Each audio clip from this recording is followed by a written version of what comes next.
Good morning. இந்த டே எனக்கு ரொம்ப சீக்கிரமாக ஸ்டார்ட் ஆகிடுச்சிங்க. எழுந்திரிச்சதும் ஒரு கப் பால் தான் குடிச்சிருந்தேன். இன்றைக்கி ஆடி 3வது வெள்ளி. நாங்கள் குலதெய்வ கோவிலுக்கு போகிறோம். லாஸ்ட்டு 2 வீக்ஸுமே குலதெய்வ கோவிலுக்கு போயிருக்கோம். இன்றைக்கி 3வது வெள்ளி. இன்றைக்கி கோவிலுக்கு போகிறத நான் ஒரு vlog மாதிரி ஷூட் பண்ணியிருக்கேன். எனக்கு தெரியல இது எந்தளவுக்கு ஒர்க் அவுட் ஆகும்னு. இது என்னோடய செகண்ட் வீடியோ.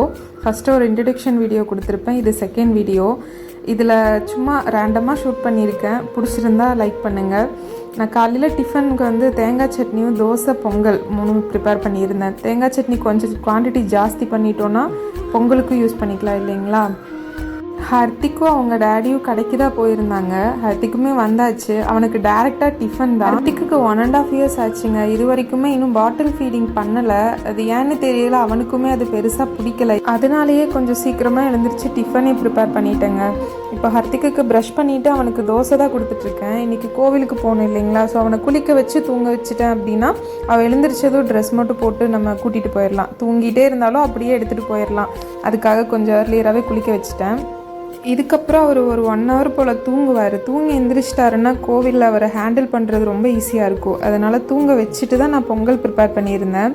அவர் தோசையுமே அந்தளவுக்கு சாப்பிடலை. சரி பொங்கல் செஞ்சிட்டோம் அப்படின்னா அது அவருக்கு இப்போவே கொடுக்கலாம், இல்லை கோவிலில் போய் கூட ஊட்டி விட்டுக்கலாம் அப்படின்னு பொங்கல் தான் ப்ரிப்பேர் பண்ணியிருந்தேன். பொங்கல் விசில் வர கேப்பில் அவரோட ட்ரெஸ் அயன் பண்ணிகிட்டு இருந்தார். நான் குளிச்சுட்டு வந்துட்டேங்க. பொங்கலுமே விசில் வந்துருச்சு. நாங்கள் 2 பேருமே சாப்பிட்டுட்டு ஹர்த்திக்கு ட்ரெஸ் எல்லாம் எடுத்து வச்சு வெயிட் பண்ணிகிட்டு இருந்தோம். அவருக்கு கொஞ்சம் பேக் பண்ணி வாட்டர் பாட்டில் எல்லாம் எடுத்து வச்சுட்டு அவர் எழுந்திரிக்கிறதுக்காக வெயிட் பண்ணிகிட்டு இருந்தோம். கிளைமேட்டுமே ஒரு சப்போர்ட்டாகவே இல்லைங்க. மாறி மாறி வந்துட்டு இருந்தது. திடீர்னு பார்த்தா மழை, திடீர்னு வெயில். குட்டியுமே எழுந்திரிச்சாச்சுங்க. அவங்க அப்பா ட்ரெஸ் எல்லாம் போட்டு விட்டுட்டாரு. ஷூவை காணோன்னு தேடிட்டு இருக்காங்க ஹரிபரியா. அவர் எங்கே போட்டேன்னு காமிச்சிட்ருக்காரு அவங்க அப்பா கிட்ட. ஒரு வழியாக ஷூவை கண்டுபிடிச்சி எடுத்து போட்டாச்சு. நாங்கள் இப்போ கோவிலுக்கு தான் கிளம்பிட்டோம். ஓரளவுக்கு கிளைமேட் ஓகேவாக இருக்குது. இன்னும் மழை வரல. காருமே சர்வீஸில் இருக்குது. ஸோ பைக்கில் தான் போகணும். அதனால் இப்போ அர்ஜெண்ட்டாக கிளம்பிகிட்ருக்கோம். இப்படி உங்கள் குழந்தைகளுக்கு வெளியே எடுத்துகிட்டு போகிறோன்னா அது எப்படி தான் தெரியுதோ ரொம்ப ஹாப்பி ஆயிடுறாங்க. கீழே போனோன்னே அம்மா கோழி நாய் அப்படியெல்லாம் காமிச்சிட்டு எனக்கு கூட பாய் சொல்லிவிட்டு அவங்க அப்பா கூட கிளம்பிகிட்டு இருந்தார். எங்களுக்கு ட்ராவல் ஒரு 40 minutes இருக்குங்க. பைபாஸில் தான் போயிருந்தோம். ஒரு 40 minutes ட்ராவல் பண்ணுற மாதிரி இருக்கும். கிளைமேட்டும் கொஞ்சம் ஓகேவாக இருக்குது. அதனால் அப்படியே சீனரிஸ் எல்லாம் பார்த்துட்டு தான் போயிட்டு இருந்தோம். நாங்கள் போகிறது சூலூர் அங்காள பரமேஸ்வரி அம்மன் கோவில். அதுதான் என் ஹஸ்பண்டோட குலதெய்வ கோவிலுங்க. நாங்கள் ரெகுலராக ஆடி வெள்ளிக்கு அங்கே போயிட்டுருக்கோம். 2 வெள்ளி முடிஞ்சுது. இது 3வது வெள்ளி போயிட்டுருக்கோம். லாஸ்ட் வீக் அங்காளம்மனுக்கு வளையலால் அலங்காரம் பண்ணியிருந்தோங்க. ஹர்த்திக் பிறக்கிறதுக்கு முன்னாடி நான் இதை ஒரு வேண்டுதலாக வச்சுருந்தேன். ஹர்த்திக் பிறந்ததுக்கப்புறம் அந்த வேண்டுதலையும் பண்ணிடலாம் அப்படிங்கிறதுக்காக லாஸ்ட் வீக் வளையலால் அலங்காரம் பண்ணியிருந்தோம். கிட்டத்தட்ட ஒரு 10,000 வளையல் இருக்குங்க. அது எல்லாத்தையுமே அங்கே வரவங்களுக்கு கொடுக்கலாம் அப்படிங்கிறதுக்காக தான் போயிருந்தோம்.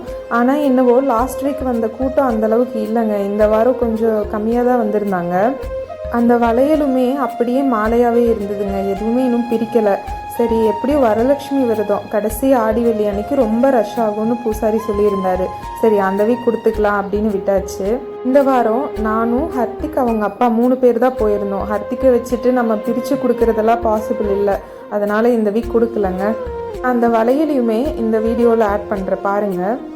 ஹர்த்திக்கு காலையில் 1/2 தோசை சாப்பிட்டதோட சரிங்க. அதுக்கப்புறம் எதுவுமே சாப்பிடலை. வெளியே எடுத்துகிட்டு வந்துட்டா ஃபுட்டு கொடுக்கறது கொஞ்சம் காம்ப்ளிகேட்டடாக தான் இருக்கும் இல்லைங்களா. இப்போது சாப்பிட்றதுக்கு பழந்தாங்க கொடுத்துட்ருந்தேன். கோவிலில் கொடுத்த பிரசாதமுமே அவர் அந்தளவுக்கு சாப்பிடலை.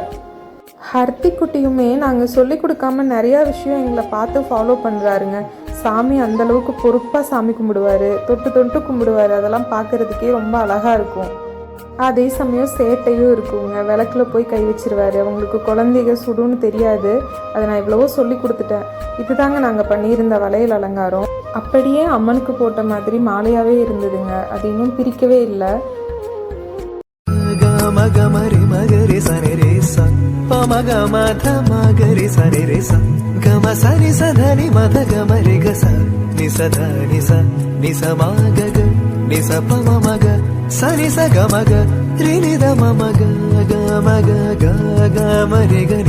கோவிலில் சாமியெல்லாம் கும்பிட்டாச்சுங்க. டைமிங்குமே ஒரு 4 o'clock இருக்கும். வீட்டுக்கு கிளம்பிட்டோம்.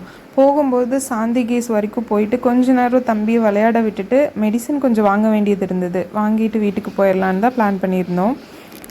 அன்னைக்குன்னு பார்த்து ரொம்ப ரஷ்ஷுங்க. அவர் மெடிசன் வாங்குறதுக்காக போயிட்டாரு. நான் தம்பியை கூப்பிட்டு ப்ளே ஏரியா போயிட்டேன். கோயம்புத்தூரில் இந்த பிளேஸை மஸ்ட் வாட்ச்னு சொல்லுவாங்க. கிட்ஸ் இருக்கவங்களுக்கு இந்த ஏரியா ரொம்பவுமே யூஸ்ஃபுல்லாக இருக்கும். ஏன்னா இங்கே அவ்வளோ வெரைட்டிஸ் இருக்குது. இந்த பார்க்கில் பெரியவங்களுக்குமே ரிலாக்ஸ் பண்ணிக்கிறதுக்கு சீட்ஸ் கொடுத்துருக்காங்க. கார்த்திக்குமே ரொம்ப என்கேஜாக இருந்தாங்க. ஆனால் பாவம் அவனோட ட்ரெஸ்ஸு தான் கோஆப்ரேட் பண்ணவே இல்லை. எப்போவுமே எங்கே போனாலும் அடிஷ்னலாக நான் இன்னொரு செட் ட்ரெஸ் எடுப்பேன். ஆனால் என்னவோ இந்த டைம் மறந்துட்டேன். அவனோட ட்ரெஸ் கொஞ்சம் கம்ஃபர்டபுளாகவே இல்லை. அவன் நாம் தூக்கி உட்கார வைக்கிற அளவுக்கு ரொம்ப சமத்தெல்லாம் இல்லைங்க. ரொம்ப நாட்டி, எங்களை கூப்பிடவே மாட்டான். எல்லா பக்கமும் அவனே ஓடிடுவான். ஆனால் அந்த ட்ரெஸ்ஸு கொஞ்சம் கம்ஃபர்டபுளாக இல்லைங்கிறதுனால கொஞ்சம் ஸ்பீடாக நடந்தாவே கீழே விழுகிற மாதிரி இருந்தது. அதனால் எல்லாத்தையும் எங்ககிட்ட காமிச்சிட்டே இருந்தான். உட்கார வைக்க சொல்லி கேட்டுட்டும் இருந்தான். சீரியஸ்லி டைம் போனதே தெரியலங்க.